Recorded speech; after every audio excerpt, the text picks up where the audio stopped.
எல்லாருமே வந்து என்ன பண்ணாங்கன்னா வருவாங்க, மூடை, அரிசி, துணிமணி, போர்வை, மெழுகுவத்தி இதை கொடுத்தாங்க. ஆனா புயல் பாதிப்பு ஏற்பட்ட பிறகு ஒரு 20 பேர் கொண்ட குழுவோட நாங்க போயிட்டோம். போய் அந்த மக்களோடு நின்று அந்த மக்கள் என்ன சாப்பிடுறாங்களோ அந்த உணவை சாப்பிட்டுக்கிட்டு அந்த மக்களோட ஆய்வு மேற்கொண்டுகிட்டு உடனே அரசாங்கம் என்ன செய்யணும், எவ்வளவு பேரிடர் இழப்பு ஏற்பட்டிருக்கு அப்படின்னு ஒரு பெரிய ஒரு வரையறை கணக்கை எடுத்து 4000 கோடிக்கு மேல பெரும் பாதிப்பாச்சு. அப்ப நம்மளால எவ்வளவு செய்ய முடியும்? 4000 கோடி ஒரு ஒட்டுமொத்த மக்கள் கொடுத்துட முடியுமா? அவங்களால என்ன பண்ண முடியும்? வந்தா ஒரு பெட்ஷீட் கொடுக்கலாம், ஒரு போர்வை கொடுக்கலாம், ஒரு பிஸ்கட் கொடுக்கலாம், பாதிக்கப்பட்ட மக்களுக்கு அரிசி பருப்பு கொடுக்கலாம். இதுதானே அவங்க கொடுத்துட்டு போனாங்க. இதுதானே பாப்பீங்க. இதுதானே அன்பளிப்பு. ஒருத்தவங்க வந்து 1000 கோடி கொடுக்க முடியுமா ஒட்டுமொத்த மக்கள்? முடியாதுல. ஆனா கொடுக்க வேண்டிய தேவையும் அவசியம் யார்கிட்ட இருக்கு? மத்திய அரசு இருக்கு, மாநில அரசு இருக்கு. அப்ப மாநில அரசு சட்டையை பிடிச்சி என்ன கொடுக்க வைக்கலாம் அப்படின்னு முதல்ல தேவை மெழுகுவத்தி. இங்க இருந்து நாங்க டிக்டேட் பண்றோம். உடனே மெழுகுவத்தி வந்துச்சு. அடுத்த நாள் என்ன தேவை? போர்வை. அது வர ஆரம்பிச்சு. அப்புறம் பால் பாக்கெட். இப்படியே மெல்ல மெல்ல வருது. நவம்பர் 11 இருந்து நவம்பர் 25 வரை நாங்க அந்த மக்களோட தான் இருந்தோம். அதோட 12-13 இருந்து நம்ம பொதுநல வழக்கு தாக்கல் பண்ணோம். சசிதரன் ஐயா வந்து அருமையான உத்தரவு கொடுத்தாங்க. அந்த மக்களுக்கு உடனடியா தமிழ்நாடு அரசு, மத்திய அரசு என்ன செய்யணும்? மத்திய அரசை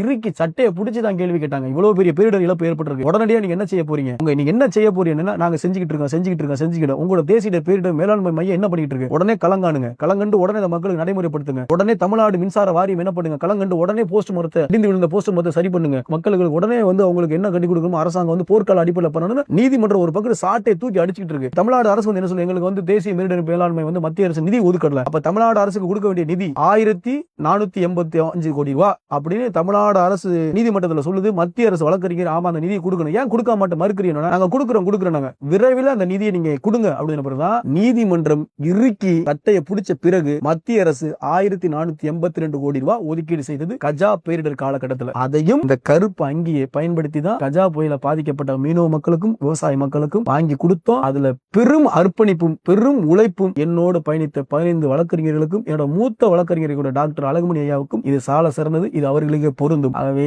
மீண்டும் சொல்றோம், இந்த கருப்பு அங்கி என்ன செஞ்சிருக்குன்னா மக்களோடு இணைந்து மக்களாக வாழ்ந்து மக்களுக்கான வேலைகளை செய்து நாங்கள் தொடர்ந்து வேலை செய்து கொண்டிருக்கிறோம். இன்னும் எங்களுடைய வேலையை நீ ஊக்குவிக்க வேண்டுமென்றால் எங்களுடைய இன்ஸ்டாகிராம் பேஜை வந்து ஆதரவு தந்து வருமாறு மிக வேண்டி விரும்பி கேட்டுக்கொள்கிறேன். நன்றி, வணக்கம்.